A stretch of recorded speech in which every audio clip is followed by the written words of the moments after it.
3월 2일 맥체인 성경읽기 출애굽기 13장, 욥기 31장, 누가복음 16장, 고린도서 1장입니다. 오늘 새벽에는 고린도서 1장 말씀 우리 함께 보고 기도하겠습니다.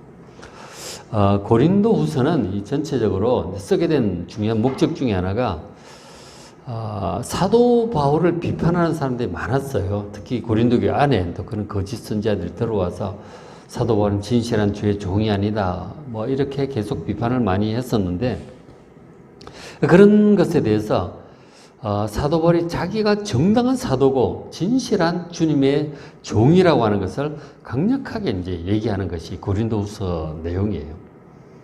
그것이 이제 굉장히 중요한데, 그것이 되어야, 그러니까 바울이 진실한 주님의 종이래야 바울이 전하는 그 복음도 진실한 것이고, 그렇죠? 그리고 바울이 세운 교회, 그리고 무엇보다 바울이 남긴 이 서신들이 있잖아요. 로마서, 고린도, 전서서 이런 것들이 진실한 주님의 말씀으로 인정될 수가 있는 것이죠. 그 바울을 못 믿겠다 이러면 바울이 했던 모든 복음, 그가 남긴 편지들 다 믿을 수 없게 되는 것이죠. 지금 고린도 교인들이 거기서 흔들리고 있는 거예요. 바울이 진실한 주의 종이 아니다, 뭐 이러면서 이런저런 이제 얘기들을 막 했던 것이죠. 그래서 거기에 적극적으로 해명을 한다고 해야 되나요? 자신이 진실한 주의 종이라고 하는 것을 적극적으로 이제 얘기를 합니다. 그것이 이제 고린도 후서의 중요한 내용이에요. 그래서 우리가 이제 고린도 후서를 통해서 바울이 과연 어떤 사람인지, 어떤 마음을 했고, 주님 앞에 어떤 사람인지 그 마음을, 진실성을 한번 고린도 후서를 통해서 전체적으로 잘 확인해 보시길 바랍니다. 우리도 이제 이렇게 진실한 마음으로 해야 되는 것이죠. 진실한 마음으로 해야 되는 거죠. 먼저 이제 사도 바울이 고린도 후서를 쓰게 한 동기, 그들이 비판하는 내용 중에 하나가 바울이 약속한 선교 일정을 제대로 지키지 않는 걸 보니까 바울은 진실한 사람이 아니다, 이제 그런 비판이 많이 있었어요. 그러니까 어떤 내용이냐면 고린도후서 1장 15절에 이런 내용이 있는데, 그 사도 바울이 이제 고린도 교회 전에 이제 얘기를 했던 내용이죠. 누군가 사람을 보냈으니 그런 얘기를 했겠죠. 내가 먼저 너에게 이르렀다가, 지금 사도 바울은 에베소에서 이 편지를 쓰고 있어요. 에베소에서 뭐 한 6, 7 봄에 고린도 전서를 보냈고, 이제 가을녘에 이제 이걸 쓰고 있는 거예요. 맨 처음에 무슨 얘기를 했느냐면, 내가 먼저 너에게 이르렀다. 에베소에서 이 고린도로 갔다가 너희를 지나쳐서 그 북쪽 마게도냐로 올라갈 거다. 갔다가 다시 마게도냐에서 너에게 고린도에게로 다시 돌아올 거다. 그래서 너희가 도움을 받아서 유대로 그렇게 가려고 계획을 했었다는 거예요. 이게 애초의 계획이었어요. 근데 내가 이렇게 계획할 때 경솔을 했겠느냐. 신중하게 이제 그렇게 했었다는 거죠. 그렇게 했다가, 그렇게 했는데 상황이 이제 여러 가지 상황이 좀 바뀌었어요. 상황이 바뀌어가지고, 이제 고린도 전서를 이제 보내면서 이런 얘기를 한 거예요. 16장 5절에 내가 마게도냐를 지난 후에, 지금 에베소에서 하는 얘기죠. 마게도냐, 그 북쪽 마게도냐로 갔다가 고린도로 내려갈 거다. 이 지금 계획이 바뀐 거죠. 남쪽 너에게로 갔다가 올라갔다가 다시 내려왔다 이렇게 하려고 했는데, 북쪽으로 해서 너희들에게 내려갈 거다. 지금 이런 얘기를 하는 거죠. 고린도 전서에서 그런 얘기를 한 거죠. 너희 가서 겨울을 거기서 지내고 너희가 이제 보내주면 내가 가겠다. 내가 오순절 때까지는 여기 에베소에 머물러 있겠다. 그런 얘기를 이제 편지를 한 거죠. 그러니까 고린도 후서고 전서고 순서가 좀 바뀐 것 같지만, 고린도 전서를 쓰기 전에 애초의 계획을 그렇게 얘기를 한 거죠. 그죠? 다시 보면 1장 15절에 맨 처음에 계획은 이제 고린도로 갔다가 북쪽 갔다가 내려와서 두 번 이렇게 지나갈 거다. 이제 그렇게 얘기를 한 건데, 상황이 이제 영적 바뀐 거예요. 그래서 북쪽을 갔다가 내려갈 거다. 이런 얘기를 한 거예요. 그래서 이제 계획이 바뀐 거죠. 이것에 대해서 사람들이 말들이 많았다고 하는 것이죠. 지도 한번 잠깐 보시면, 여기가 이제 소아시아, 터키 에베소예요. 그 고린도는 이 남쪽에 있는 거예요. 배 타고 아마 건너가서 여기서 보고 북쪽 마게도나로 갔다가 다시 내려오겠다. 이제 그렇게 처음에 계획을 했던 건데 나중에 이제 변경된 일정을 보낸 거죠. 여기서 북쪽으로 마게도나로 갔다가 여기서 이제 남쪽 고린도로 내려갔다가 유대로 가겠다. 이제 그렇게 일정을 얘기를 한 거죠. 근데 이제 사도 바울이 처음 약속대로 바로 고린도로 가지 못했던 데는 신학자들은 두 가지 이유가 있었던 것으로 그렇게 봐요. 전체적으로. 첫째 이제 뭐냐면 1장 8절인데 그런 얘기를 하는데 형제들아 우리가 아시아에서 당하는 이 아시아의 에베소를 얘기하는 거예요. 그 에베소에서 당한 환난은 너희가 모르기를 원치 않는다. 이 소식을 이런 상황이 있었다는 거죠. 힘에 겹도록 심한 고난을 당하여 살 소망까지 끊어졌다. 우리가 사형 선고를 받은 줄 알았다는 거예요. 그러니까 여기서 이 에베소에서 막 죽을 지경이 됐다는 거예요. 그래서 그렇게 바로 갈 수가 없었다. 그런 얘기를 지금 하고 있습니다. 저것이 어떤 내용인지 신학자들은 여러 가지로 얘기를 하는데 대체로 이제 그렇게 봐요.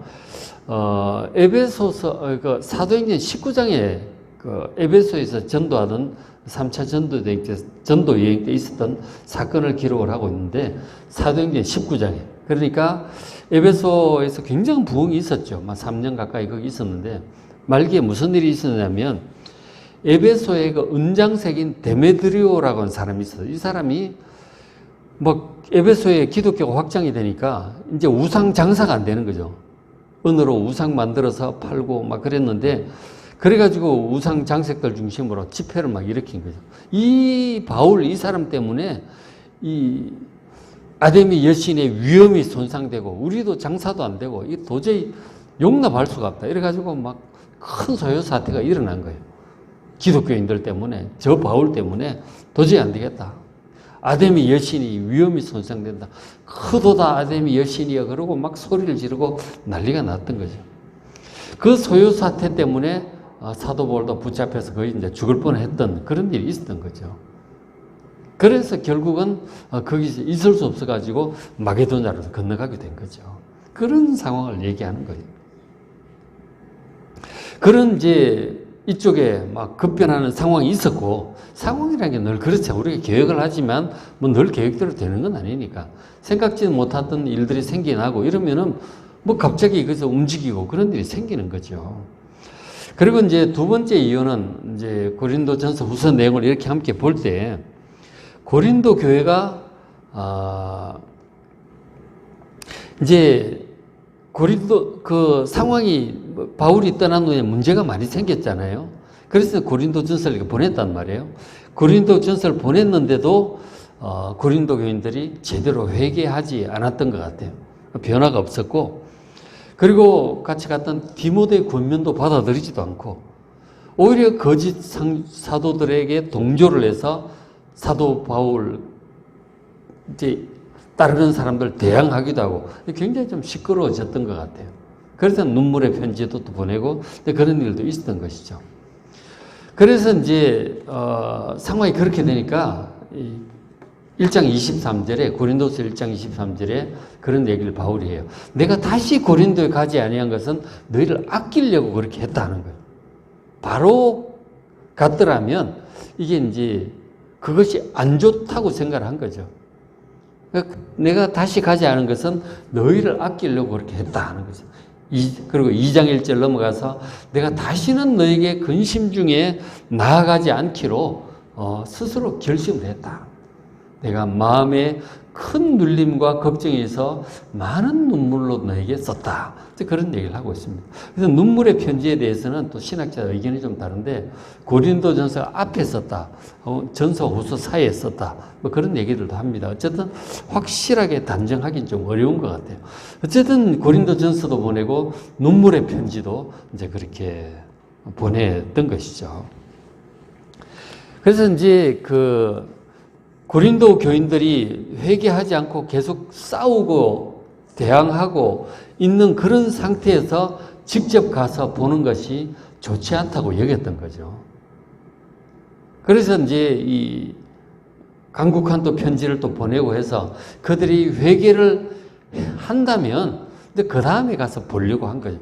그 회개도 안 하고 있는 상태에서 가서 봐봤자 싸움만 나고 바울에게 대해서 직접 험한 말도 하고 뭐 이렇게 되면 뭐 그 앞에도 그런 일이 좀 있었던 것 같아요. 그럼 완전히 끝날 수도 있는 거죠. 고린도 교회와 관계가. 그래서 이제 다시 그런 편지도 보내고 해서 회개할 기회를 한 번 더 이렇게 주고 또 기도하고 그렇게 할 생각으로 고린도로 바로 가지 않고 일단 마게도냐로 건너갔던 것으로 이제 그렇게 봅니다. 그런 상황이 이제 고린도 후서 1장에 이렇게 나타나고 있죠. 그래서 사도 바울이 그러니까 일정 바뀌었다고 그거 가지고 또 시비하고 이제 막 그런 일들이 있으니까 어쨌든 바울은 이런 마음이었던 거예요. 이쪽 상황도 너무 안 좋았고 급작스러운 일도 생겼고 또 고린도 교회들 다시 좀 돌아보고 회개할 기회를 눈물의 편지와 함께 더 그런 길을 갖게 했던 것이죠.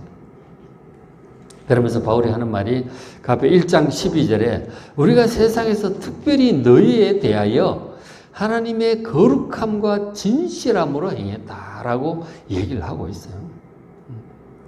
특별히 너희에 대해서 하나님의 거룩함으로 진실함으로 했지 뭐 인간적인 생각으로 육체를 따라 뭐 이렇게 저렇게 하지 않았다고 하는 것이죠. 하나님의 거룩함으로 진실함으로 행했고 지금도 마찬가지고 그렇다 하는 거예요. 그렇게 사람들 비난하듯이 어떤 인간적인 생각이 있어서 혹은 모금을 해가지고 착복하려고 뭐 별 얘기들을 다 하니까 결코 그렇지 않았다. 하나님의 거룩함과 진실함으로 행했다. 그리고 육체의 지혜로 한 것이 아니고 육체적으로 뭐 어떻게 좀 해서 그런 것이 아니라 하나님의 은혜로 행한 것이다. 이것에 대해서는 우리의 양심이 증언하는 바고 우리가 양심에 부끄러움이 없다. 이것이 우리의 자랑이다. 정말 당당하게 깨끗하게 행했고 양심적으로 거룩함과 진실함을 행했다고 강력하게 사도 바울은 그렇게 말을 하고 있습니다.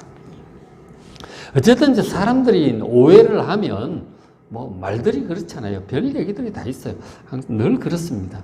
보는 입장 따라서 정반대 얘기들을 하고 그러니까. 그래서 사람들이 얘기를 할 때 딱 반대하는 편에 서 있거나 찬성하는 편에 서 있고 중간에 보는 사람도 있잖아요. 정치도 늘 그렇죠.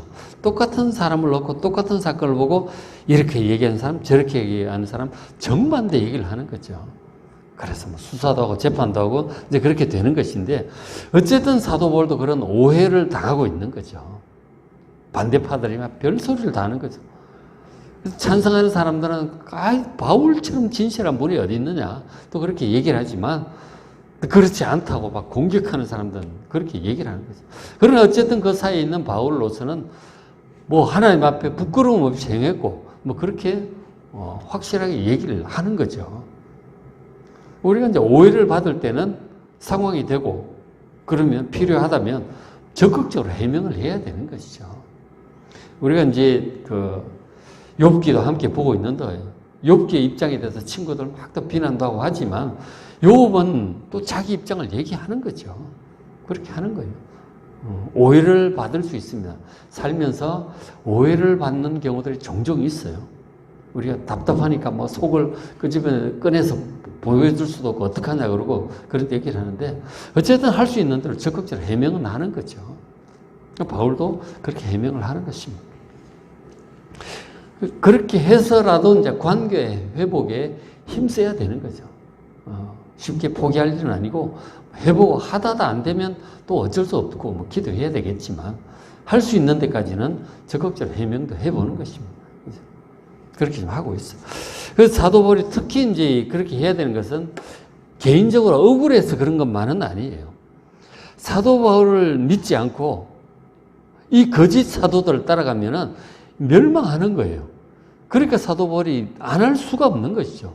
자기 개인적인 억울함 때문이 아니에요. 이 사람들이 사도 바울을 버리고 복음을 버리고 거짓 사도들을 따라가면 멸망하는 겁니다. 그렇기 때문에 사도 바울은 포기할 수가 없고 간절한 마음을 하고 있는 거죠. 그래도 뭐 떠나가면 할 수 없지만 하는 데까지는 하고 있는 것이죠. 그러면서 이제 그런 내용들이 고린도후서 전반적인 이제 여러 가지로 얘기를 해요. 여러 가지로 2장에도 3장에도 4장에도 여러 가지로 얘기를 합니다. 기본적으로 이제 그런 태도를 가지고 있는 거죠. 자기가 진실한 주님의 종이다. 정당한 사도다. 그거를 받아들여야 사도 바울이 전한 복음도 확신 굳게 서게 되고 성경도 우리가 읽게 되고 그럴 거 아니에요. 이 고린도후서가 굉장히 중요하죠. 아, 그렇구나. 사도 바울이 진실한 주님의 종이다. 정당한 사도다.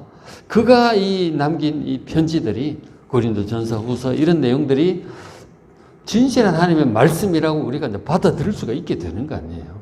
그래서 고린도후서가 그런 면에서는 굉장히 중요하다는 것이죠. 계속 한번 잘 한 장씩 읽어 보시길 바랍니다. 그러면서 이제 사도 바울이 자기가 에베소에서 당한 그 극심한 고난 중에 겪은 그 이제 간증을 이제 조금 얘기를 하고 있어요. 자기 심정을 이제 겪은 거, 깨달은 것을 얘기를 좀 해요. 1장 4절에 우리의 모든 환난 중에서 아마 에베소 소요 사태 때문에 죽을 뻔하고 이제 도망다니고 막 그랬잖아요. 이런 모든 환난 중에서 우리를 위로해 주셨다는 거예요. 하나님 위로하사 우리로 하여금 하나님께 받는 이 위로로 다른 이 모든 환난 중에 있는 자들을 위로하게 하신다는 거예요. 그러니까 우리가 고난과 환난을 겪었을 때 하나님을 의지하고 기도하잖아요. 하나님의 위로도 받고 응답도 받고 상황이 회복된단 말이에요. 그게 하나님께 위로를 받는 거죠. 그렇게 하나님께 위로를 한번 받아보면 그 위로는 다른 이제 환난 중에 있는 사람들을 위로할 수 있는 능력이 되는 것이죠. 그런 영적인 경험들이 환난과 응답과 회복과 이런 경험들이 환난 중에 있는 사람들을 위로할 능력이 된다니까요. 그것을 사도 바울은 깨달은 것이죠. 그렇죠? 능히 위로할 수 있는 능력이 생기는 거예요. 그래서 이제 또 이제 5절에 그런 얘기도 하고 있는데 그리스도의 고난, 우리가 이제 환난 당하는 것이 이게 그리스도의 고난에 참여하는 거다. 그리스도의 고난이 우리에게 넘쳤는데 사도 바울은 많은 고난을 당했어요. 그래서 고린도후서 쭉 나중에 보면 그런 내용들이 막 나오는데 자기가 당한 고난들을 쫙 얘기를 해요. 파선도 하고, 죽을 뻔하고, 이방인의 위험, 무슨 위험. 근데 그런 가운데서 하나님 의지했고, 기도했고, 또 살려주시고, 그런 것들을 많이 겪은 거예요. 그런 것들로 인해서 이 환난 중에 있는 사람들 위로할 수 있게 되는 것이죠. 우리가 겪은 고난이 그 그리스도의 고난이기도 한 거예요. 그리스도의 예수님의 십자가가 그런 거잖아요. 희생적인 고난이잖아요. 그게 우리가 이제 섬기고 사람들을 섬기고 기도해주고 하면서 당하는 그런 이제 고난은 그리스도의 고난을 우리가 겪는 거란 말이에요. 그런 고난이 우리에게 넘친 것 같이 우리가 받는 위로, 하나님 주신 위로, 이것도 그리스도로 말미암아 넘치게 되는 것이다 하는 것이죠. 그렇죠? 이 땅에서 당하는 고난, 우리가 섬기면서 당하는 고난, 이것이 그리스도의 고난에 참여하는 것이고, 또 그래서 그리스도의 그 은혜로 말미암아 우리가 위로도 받는 것입니다. 이런 거를 고난을 겪으면서 경험하는 것이죠. 그런 얘기를 이제 좀 해주고 있고, 또 하나 이제 이런 얘기도 해요, 바울이.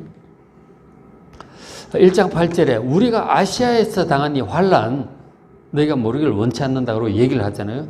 죽을 정도의 사형 선고 받을 것 같았다는 이런 얘기를 했는데 9절에 우리는 우리 자신의 사형 선고를 받은 줄 알아서 이는 이런 환난을 겪은 것은 우리로 하여금 자기를 의지하지 말고 우리 자신을 더 이상 의지하지 말고 오직 죽은 자를 다시 살리시는 하나님만 의지하게 하려고 이런 일을 허락하셨다고 하는 것이죠. 이런 일을 겪으면서 그동안은 내가 열심히 하고 잘하니까 했겠지 않은 또 그런 생각도 있잖아요. 그죠? 우리가 일 잘 된 것에 대해서는 다 자기가 잘했어서 그렇다고 생각이 들죠. 왜냐하면 자기도 애를 썼으니까. 근데 실제로 전체적으로 돌아보니까 이건 하나님께서 하시는 거고 하나님 은혜 없이는 내가 그것을 극복할 수 없었다는 것을 깨닫게 되는 것이죠. 겪으면서 간절히 기도했고 또 은혜로 극복하고 이렇게 된 거잖아요. 아, 내가 잘해서 그렇게 된 것이 아니었구나. 그걸 그제서야 깨닫는 것이죠. 하나님을 더욱더욱 의지하게 되는 것이죠. 그 환난을 겪으면서 이런 믿음이 또 생기는 것이죠. 자기에 대한 이 교만 이런 것들도 점점 더 내려놓게 되고 진짜 하나님을 간절히 의지하게 되더라 하는 것이죠. 그 환난을 겪으면서 생긴 은혜들이죠. 남을 위로할 수 있는 능력도 좀 생기고, 그죠? 그 자기가 겪어봤기 때문에 아는 거죠. 그런가 하면 자기를 의지하던 데서 하나님을 더욱더욱 진실하게 의지하게 되는 그런 것들을 겪게 된 것이죠. 그래서 이제 고린도후서 1장에 이제 자기의 일정 변경에 대해서 해명도 적극적으로 하면서 또 자기가 환난을 통해서 겪은 은혜들을 이렇게 얘기를 해주고 있습니다. 그래서 우리도 이제 환난이 있을지라도 또 기도함으로 또 잘 견뎌내고 또 그 경험이 다른 사람을 위로하는 능력도 되고 그런가 하면 하나님을 더욱 진실하게 의지하는 그런 기회가 될 수 있도록 또 기도하는 이 새벽 되시길 바랍니다. 자, 오늘 출애굽기 13장 이스라엘 백성이 출애굽하는 장면이죠. 12장 13장 욥기 31장 누가복음 16장 고린도서 1장 말씀 한 장 한 장 잘 읽으시고 은혜 많이 받으시기 바랍니다.